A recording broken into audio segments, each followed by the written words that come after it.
Hey guys, Sundown here. This is going to be my chapter review to Nanatsu no Taizai, or the 7 Deadly Sins, 341 Kath Palug. Now, 342, I thought that was already out.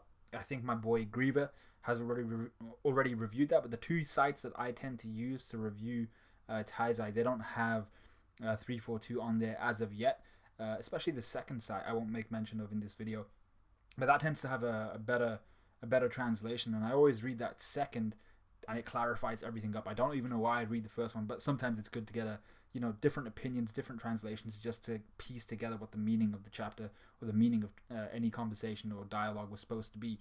Now, this chapter, Kath Palug 341, I tried to like this chapter, and I'm gonna go right after this and watch Griever's review, because I can bet you he tried to like this chapter, and even though the action was genuinely pretty cool, I really thought this was a poor chapter. This was a terrible chapter, to be fair. And I'll go through the reasons why as we go through Merlin's reasons why. And I think through my arguments, you'll be able to understand why I thought this chapter was poopy. And I'm pretty sure you'll agree with me. So let's get started. So Merlin's reason is what I call this scene, this sub-scene. It's not even a sub-scene, it's a scene. So Galtha says the reason she told them now about her wanting to resurrect Chaos, resurrect Arthur, and about Chaos and all that shit, the reason she told the Sins about that now and didn't ask for their help was because they wouldn't have helped her in her crazy mission to revive Chaos, and through that Arthur. He compares this to all their goals, which were way more sane than the goal of reviving Chaos, and simply weren't crazy. And the Sins all just gobbled this shit up, apart from King and Meliodas. And I was like, this is bullshit. Like, someone's got to put their hand up and say, Miss, you're talking shit, and I'm going to tell you why. So I'll tell you why. I think this is pure bullshit, and here's why. Galtha's argument is, his initial argument, we wouldn't have supported her. We would have just told her about how dangerous it was. My ass, man. Like, seriously, the Sins would have supported her if she'd asked. But that's the thing. That's the issue with Merlin. That's Merlin's character. Merlin isn't the type of person. She doesn't ask. It's not in her character to go and ask someone permission on how to do something, or even how to do something. She does what she wants, how she wants, when she wants. That's who Merlin is. So don't give me that bullshit of we wouldn't have supported her if she'd asked. She would never have asked. That's not who Merlin is. And if she had asked, y'all definitely would have supported her. Also, if she did want help, she could have actually presented a very solid business case to Meliodas and the Sins. For example, there are going to be like no KPIs, no this is how much we expect to make in terms of profit after 4 years or anything like that. Nothing like that. But just a solid idea of why she wants to revive Arthur would have been fine, and the Sins would have agreed to it, I think. So if she'd gone to Meliodas and the Sins and said, yo, my goal is to resurrect Arthur as King of Chaos. Here is an explanation of what chaos is. It's kind of an amalgamation of darkness and light. It's the in-between. It's the balance of them both. And that's why it works so well with humanity, because of their kind of duality. Oh, this is really rhymy.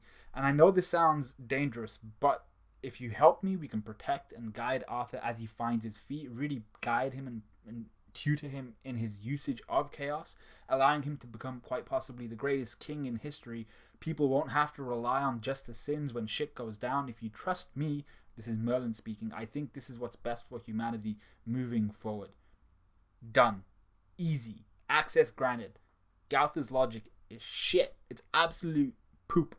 So, that was the first argument that I had against Galtha's first argument.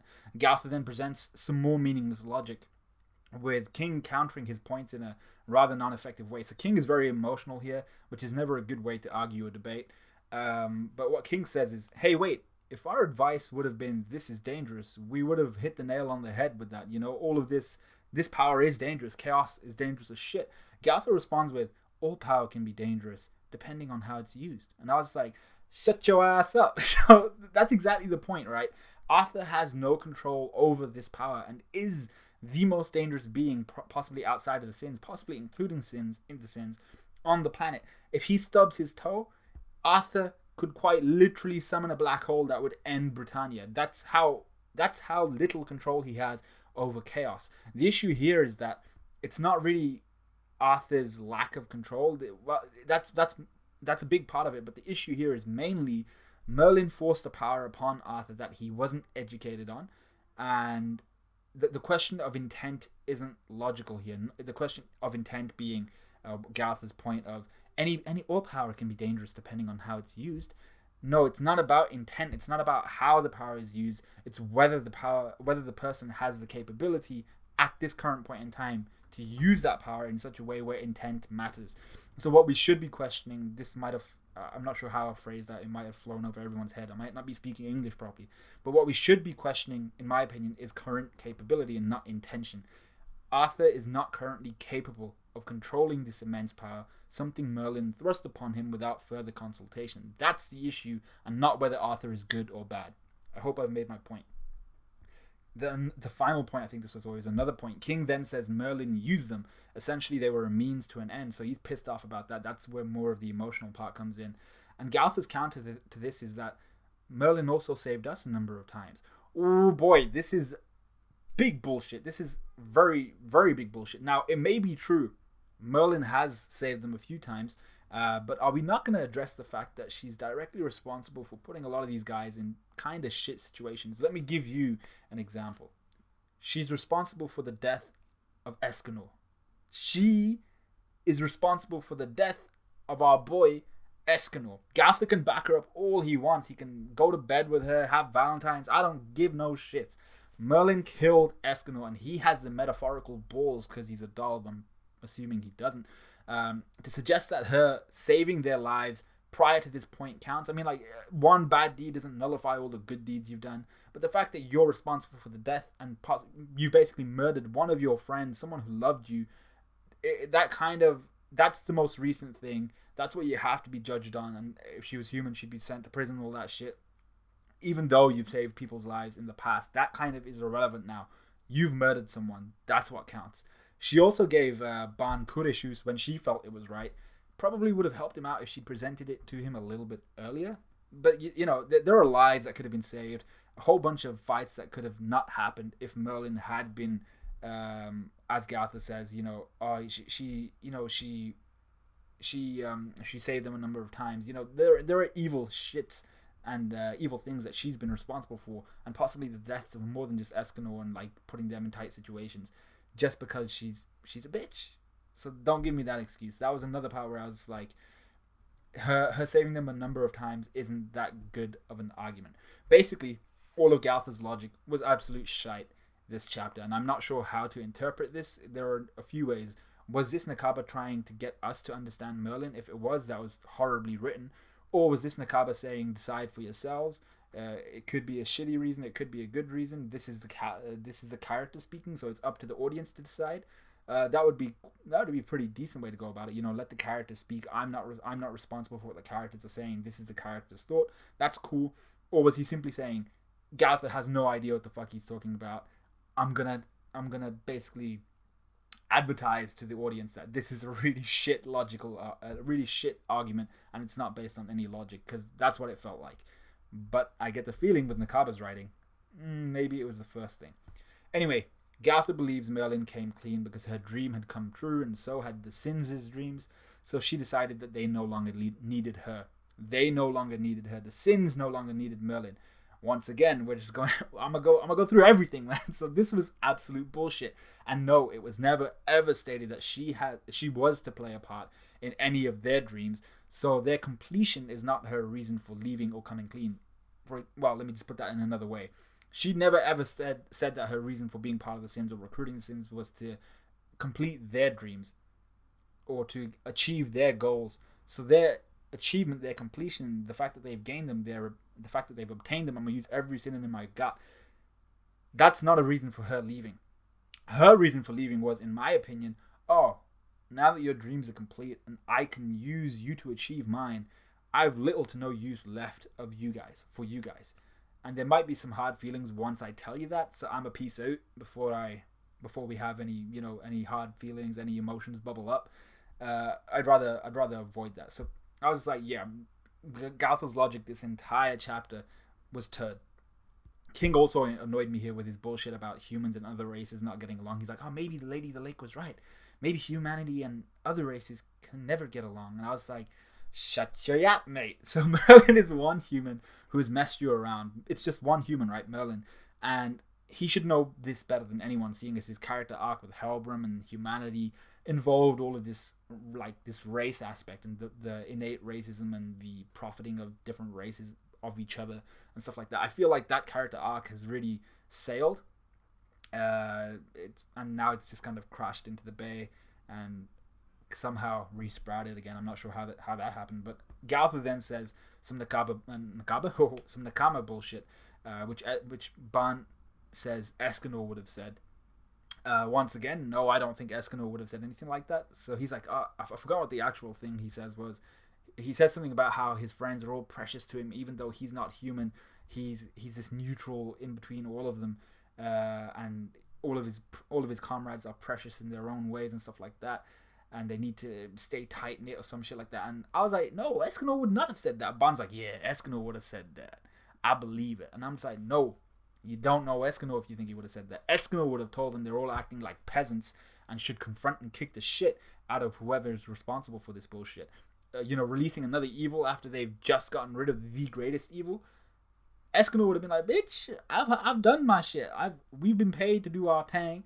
I don't want any further involvement in any villainous activity. Let's just stop. So Escanor would have just been like, let's go kick the shit out of whoever's responsible for this, sort out what we gotta do, and then we're done. The only reason he wouldn't say that in this situation is because it's Merlin. So he'd be torn up about, having to confront her, but I think he'd still have faith in her. But I doubt he'd ask the Sins to understand. He'd side with her, but he'd also be torn about asking the Sins to understand. So Meliodas takes all of this in and says Merlin still needs to be held accountable. So I liked the fact that he listened to all of this and was like, yeah, but no. But then the way the chapter ends was just super cringy with what Meliodas does and stuff like that. And I was like, if he did his yeah but no moment here and then he went to Merlin and bitch slapped her, I would have been like, oh, awesome, yeah, okay, Nakaba knows what he's doing. He knows that he was just chatting shit. But the way the chapter ended, I was like, oh no, Nakaba doesn't know what he's doing, as per usual. So Merlin and Arthur versus Kath Palug. This is the second scene. We go to Merlin versus Kath, which had some incredible artwork. When Nakaba wants to step it up, he can step it up. But all we really see is that Merlin can't really damage the monster cat. Kath fires a mouth cannon, which seems to not damage Merlin all that much either. She like a little bit of blood comes off, a little bit of her clothes get burned away. Not like it's just the tips of her clothes, the extremities. So I suppose chaos isn't all it's cut out to be either. Because Kath, that mouth cannon should have been like quite dangerous, right? But Merlin just tanks it, and I was like, okay, for someone who's not a physical type and is not known to tank attacks, Merlin sat through that pretty well. Arthur then rolls up, lands a light speed attack on Kath, but Kath instantly regenerates and pieces himself back together. Arthur makes this grand speech about him being king and protecting the people and his kingdom, but is quickly silenced by Kath when he's told that Camelot was destroyed in the fight between the Sins and the Demon King. Arthur uses Chaos to see Camelot. That's a very useful feature. That's a new iteration of Chaos, I suppose. Version 2.0. My guy can just peer into any part of the world at will. That's kind of a nice feature. I'd like to be able to do that. Just like, I wonder how it looks like in France today, and then oh shit, it's pretty sunny. Why not just take the train? So I thought Arthur was going to lose control here. After learning about Camelot, with the darkness of his chaos returning and outweighing the light, and then him becoming like this, just going ape shit, basically like the Hollow of Ichigo. Instead, Arthur gets knocked the fuck out, and Merlin gets bitch slapped towards the ground. So I like the fact that Merlin got bitch slapped. I didn't like the fact that Arthur got knocked the fuck out. I was like, really? You're just gonna, he's gonna lose an arm, get knocked out, lose an arm. He's just taking a few L's here, and then he just gets back up, attacks someone, gets knocked out again. So Merlin gets bitch slapped. She almost gets blasted. We get the for me, we got the not so surprising full counter from Meliodas, absolutely decimating Kath. If you think that I'm chatting shit here and like, oh, how could you have predicted anything like that? Go back to the end of my last review where I think I said something along the lines of, this is how I think or I hope it's going to go. Merlin gets her ass beat. Arthur tries to save her. Powers go wild and he loses control. And as shit starts to hit the fan, the Sins turn up with Meliodas saving Merlin one more time. She's looking at his back. He's looking into the camera like, oh yeah. And then she would break down and explain why she hadn't told him of Chaos and of her resurrection of Arthur anytime sooner or anytime earlier. We didn't get all of that. I was about 75% right, I think. But yeah, Meliodas comes, full counters it. and we see the absolute decimation of Kath. It looked pretty sick. I won't lie. This looked dope as fuck. So like I said, from the end of my last review, I was right about Merlin getting her ass handed to her, Arthur joining in, and the Sins rolling up to save her, with Meliodas saving Merlin. Quite predictable. I think a lot of you guys would have thought the same thing. But what does Meliodas say Merlin's punishment is? What does he come to the conclusion of? He says she must devote her life to the protection and guidance of Arthur. Okay, so how will the Sins be punished for allowing her to resurrect chaos? Because Meliodas says it's on them as well. They will protect her and Arthur. What? So, my friends, if this hasn't reached fairy tale levels of stupidity to you guys, I don't know how else I can convince you. This could have been solved with when the Sins were there beforehand. We're with Merlin and Arthur and all that shit. Meliodas' problem, his original problem with all of this was Arthur didn't know how to control his powers. He didn't know what the hell chaos was, and it seems to be this frightening power, this frightening ability that even the Sins would struggle to do anything against. So he's like, we need to know more about this. We need to be educated about this, and we need to try and educate Arthur about how to control it, because that shit's dangerous as fuck. We can't just give this kid an AK and then he just rolls around without teaching him about the safety, all that shit. We can't be doing any of that stuff. And his solution for that in this chapter is, Merlin, you teach him that shit and make sure he doesn't do anything stupid. So why, for the love of God, why has there been all of this bullshit tension? This is what I've disliked. I knew this was going to be some bullshit, really, really fake tension built up only for Merlin to still actually be a part of the Sins, which she is, and continue doing what she was going to do anyway. And that's the worst part. Merlin says that. The series has become self-aware. She pokes fun at Meliodas. She's like, you came all this way just to tell me what I was going to do anyway? I'm like, bitch, oh my god. Nakaba, are you aware of what you're writing? Because that's the issue we have with this. Meliodas literally came to her to tell her to do something, and that would solve everything, even though she was going to do just that. She was going to guide Arthur and all that shit. She was going to protect him. But now he just comes and he's like, I need you to do that. And then you're forgiven. And then the secondary aspect was, let us protect you. And she was like, okay, cool. Because she's getting her ass kicked. And I was like, this is stupid. This was just stupid. And I felt like characters like Gautha, King, Ban, they were acting out of character this chapter. Ban, for someone who I think he's more of a leader than anybody lets on, he was just gobbling that shit up like, yeah, Escanor would have said that. Yeah. And I was just like, this is bullshit. This is straight bullshit. So I think this review has, even though it's like a really concise review kind of, it's turned out to be a lot longer than I thought it was going to be. So let me know what you guys thought of this chapter. Let me know what you guys thought of this review. Like, comment, subscribe, all of that good stuff. Go check out Grieber's review. I'm going to do that right now. And I'll see you guys hopefully tomorrow when I release either One Piece or My Hero or Taizai if it's out. So I'll see you guys in a bit.